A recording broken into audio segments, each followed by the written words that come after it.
Kilat News Updates. Mga balita ngayon. 2 patay sa engkwentro ng militar versus NPA sa Paranas, Samar.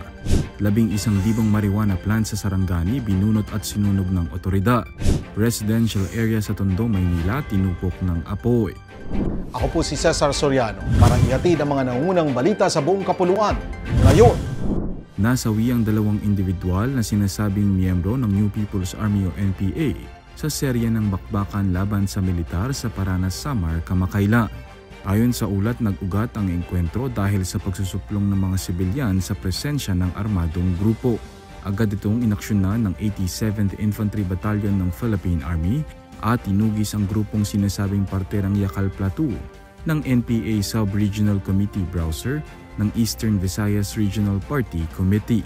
Sa magubat na bahagi ng Barangay Santo Niño, 3 minutong nagkabakbakan ang 2 panig na ikinasawi ng isang mag-ama. Na-recover din sa encounter site ang ilang high-powered firearms at military-grade equipment. Samantala, mariing itinanggi ng pamilya ng 2 nasawi ang pagiging NPA ng mga ito at sinasabing magsasaka ang 2. Nasa higit 11,000 na fully grown marijuana plants ang binunot at sinunog sa isang operasyon sa Malungon, Sarangani.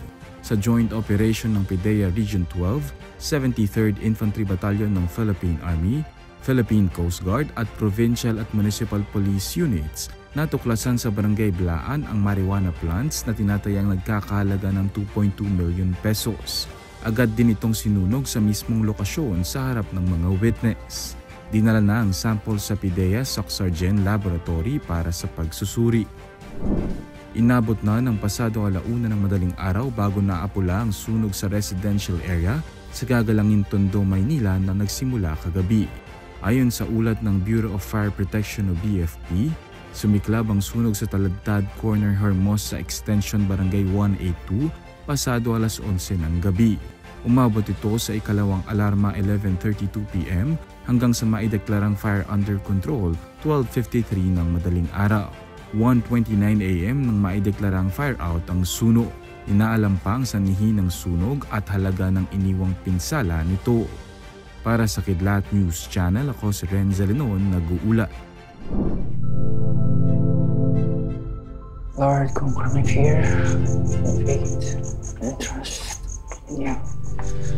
Now sustain me to persevere at commit myself to this mission in our life. Pinapabigay po.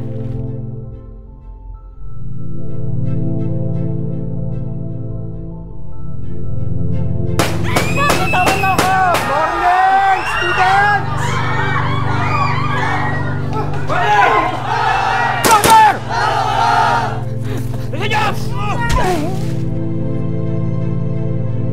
Nagdeklara ng giyera ang Abu Sayyaf. Hindi tayo hinto. We cannot lose any more personnel. Naawa kayo! Isip sarili mo. Sa ngalan ng Ama, Anak, ng Espiritu Santo.